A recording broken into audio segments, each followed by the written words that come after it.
तर जगायचं असेल तर फक्त धर्मासाठी जगा गड्या. जो माणूस धर्मासाठी जगतो, धर्मासाठी कार्य करतो, तो गेल्यानंतरही त्याचं कार्य शिल्लक राहतं. आता तो एक छावा नावाचा चित्रपट आलाय बघा. अरे काय कार्य केलं माझ्या शंभूराजांना. अरे शंभूराजांना जो धर्मासाठी लढा दिला गडे, तो लढा एकदा पहा गडे. अरे तो राजा कसा होता तुम्हाला बघायचा का? अरे राजा कसा होता? शंभू राजानं धर्मासाठी आपलं बलिदान दिलं गडे. त्या संगमेश्वराच्या तीरावरती राजाला पकडण्यासाठी जे सैन्य आलं होतं, ते अफाट सैन्य होतं. मुघलांचं कितीतरी लाख सैन्य होतं. ते सैन्य राजाला बघायचं, राजाला पकडण्यासाठी पुढे यायचं. अरे लाखोचं सैन्य राजाला पकडण्यासाठी एक पावलं पुढे सरकायचं. शंभू राजानं नुसती नजर मागं फिरू द्या, 2 पावलं ते सैन्य मागं सरायचं. अरे काय ताकद असेल त्या नजरेमध्ये. अरे पण माझा राजा आपल्याच गद्दारामुळे पकडला गेला. राजाला पकडण्यासाठी औरंगजेब आलाच नव्हता.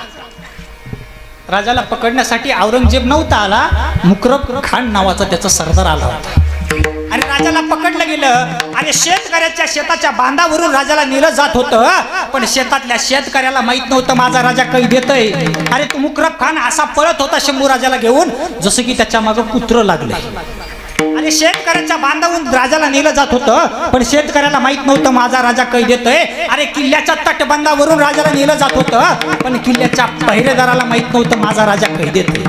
अरे गावच्या कडेनं नेलं जात होतं, पण गावातील लोकांना माहित नव्हतं माझा राजा कैद येतोय. आणि जसं त्या औरंगजेबाला बातमी कळली, त्या औरंगजेबाचा एक खास माणूस पळत गेला. तो म्हणू लागला, हुजूर हुजूर, दख्खन का चुवा जो संभाजी है गिरफ्त में आ गया. औरंगजेब म्हणू लागला, पीछे तो नहीं आए, क्या बकते हो, पीछे तो नहीं आए तुम. संभा कभी पकड़ ही नहीं सकता.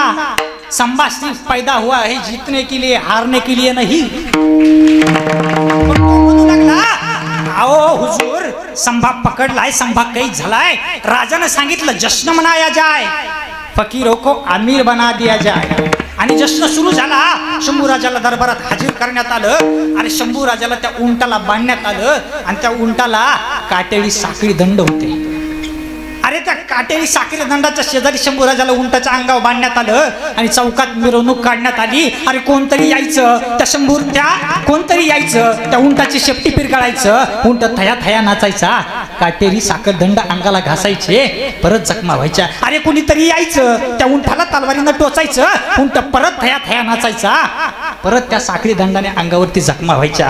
अरे शंभू राजा असा दिसायला तेजस्वी होता की लोक त्याला बघण्यासाठी गर्दी करू लागले. अरे कोण कोणाच्या माडीवर, कोण कोणाच्या दाढीवर, कोण कोणाच्या गाडीवर, कोण कोणाच्या घरावर. अरे एकच बघण्यासाठी जातोय की तो राजा कसा आहे. ज्यानं आमच्या सरदाराची झोप उडवली, तो राजा कसा आहे बघण्यासाठी सर्वजण तात्पर होते. पण ऐका, ज्यावेळेस शंभू राजाची जीभ तोडली गेली नकडे, ती जीभ सुद्धा शरीरापासून बाजूला व्हायला तयार नव्हती. कारण ती जीभ म्हणत होती, आजपर्यंत या जिभेनं हर हर महादेवच्या घोषणा दिल्या, आता ती जीभ शंभू राजापासून दूर जायला तयारच नव्हती. अरे ज्यावेळेस शंभू राजाचे डोळे काढले गेले, ते डोळे राजापासून दूर जायला तयार नव्हते. कारण ते डोळे म्हणू लागले, अरे आजपर्यंत याच डोळ्यानं स्वराज्याचं देखणं स्वप्न पाहिलं, आणि आज ते डोळे शंभू राजापासून दूर होत आहेत. अरे ज्या वेळेस शंभू राजांचे बोट कापले, त्यावेळेस ते बोट सुद्धा दूर व्हायला तयार नव्हते.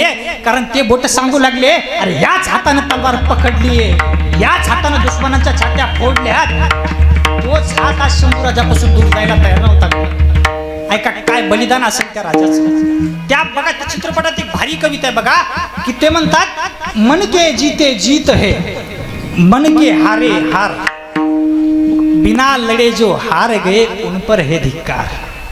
राजे सांगतात, आपल्या मनानं जर ठरवलं गडे तर आपला विजय निश्चित आहे. पण आपण जर मनानं ठरवलंच नाही तर आपली हार नक्की. आपल्यावरती विश्वास असावा. सगळ्यात मोठा मीच आहे असं कोणी समजू नये, पण मी पण कमी नाही असं पण समजू नये. त्या बघा, एक शकुनी मामाचा डायलॉग आहे, तुम्ही महाभारत पाहिले का? ते सांगतात की मेरे बच्चों, रणभूमि में युद्ध खेलने से पहले वनभूमि में युद्ध खेला जाता है. म्हणजे रणभूमीमध्ये युद्ध खेळायच्या आधी मनामध्ये ते युद्ध खेळावं लागतं, स्वतःला विश्वास द्यावा लागतो, मी जिंकल, तेव्हा ते युद्ध जिंकलं जातं. नाही का, शंभू राजानं आपला जो देह समर्पित केला, कशासाठी केला?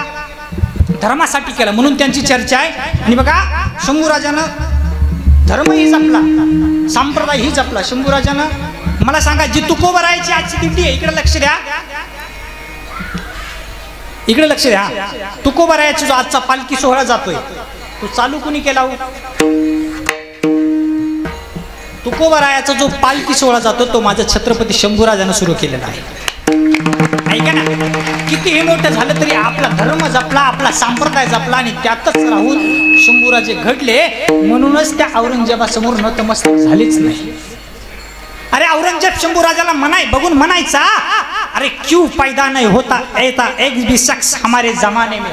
त्यावेळेस शंभूराजानं त्याला कडकडून उत्तर दिलं, अरे औरंगजेब, तू तुझ्या बापाचा झाला नाही, अरे कसा पैदा होईल संभाजी तुझ्या कुशीत. संभाजी तर जन्मेल फक्त महाराष्ट्राच्या मुशीत, शिवछत्रपतींच्या कुशीतच.